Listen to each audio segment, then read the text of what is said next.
to get into it full time, and I think that's when things kind of turn around. And these are just things that I've always found always help in whatever I've done, just because no matter what you do or how much you like it, work is still called work because it's work. And every day, especially in this business, you got to kind of pump yourself up, and that's what I hope every day will separate myself from other people. I've always gone with 4 P's, and that's just persistence, purpose, perspective, and patience. And I just found those 4 things. I came up with that when I was working my butt off when I was like 25 for an awful company, and I just needed something to keep me focused each day. And those 4 concepts I think cover a lot of things in real estate, because you can use them on a daily basis and try as much as you can to stay sane. Next, reminding yourself why. Obviously, you get up. I'd rather be with my family or playing golf every single day. Or the horses. Right, or at the horse races. But you remind yourself why, and then that focuses you over to why you're getting things done.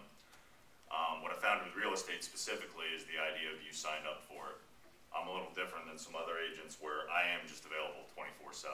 I think getting into real estate, I know some people embrace the idea of, oh, I'm off, I'm on. I just think if you're available 24/7 to your clients, you're gonna get referrals, and that's sort of something I'm focused on 6 months to a year, and it really works because you definitely put yourself up ahead of other agents with your responsiveness, and you just sort of think, I signed up to be a realtor, and that's what the job is. Embracing the profession. I think we're all professionals, and I think that once you identify yourself as a real estate professional, that just changes your whole outlook on everything. Dealing with other agents, dealing with clients, dealing with everything. If you put yourself in that bucket of being a professional, it just gives you a better mindset for things. Yeah, the things, as far as I just came back into sales in last February. So last year turned out to be a much better year than I expected. This year is on track to be even better. So I'm working a lot. I don't know that I'd go 24/7, but I do share.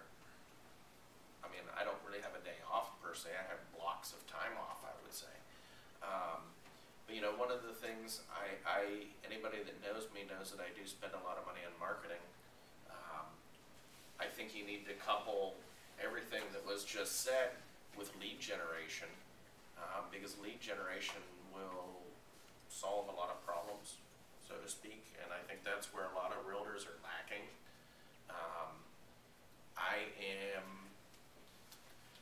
The way my team is set up, I have an agent. That's another thing I have a team.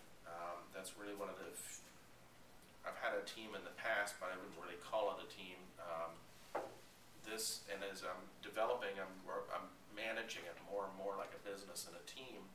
I have a full-time person working for me on the admin side, and I have 2 agents working with me as well.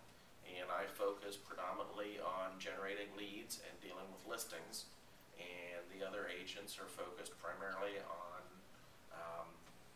the leads that I give them, and I help work them, and I help them develop their own business as well.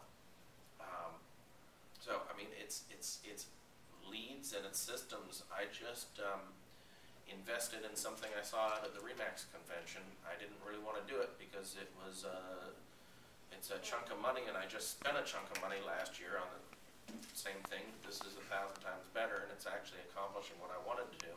So I'm creating a whole new website again, with a back office and lead generation, again going after the leads.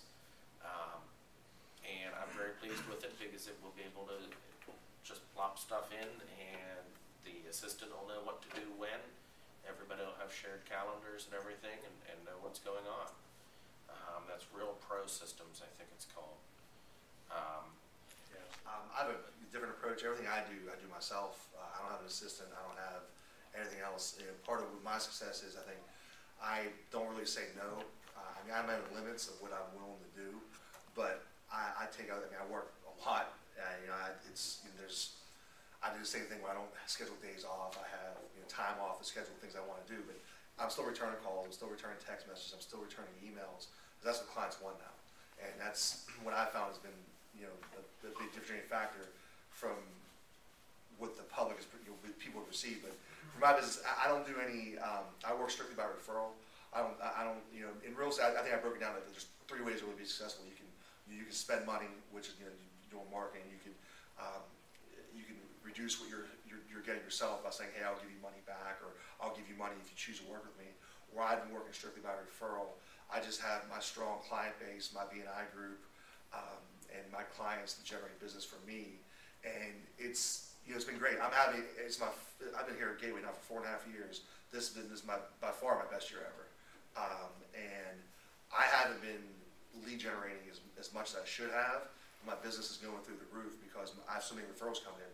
I'm at the point now where I'm almost beating away the stick, and it's great. And I'm not having to be proactive about it. I mean, I should be more proactive, but I don't need to be because I have enough coming in. But a lot of it's because I'm doing things that are outside the box.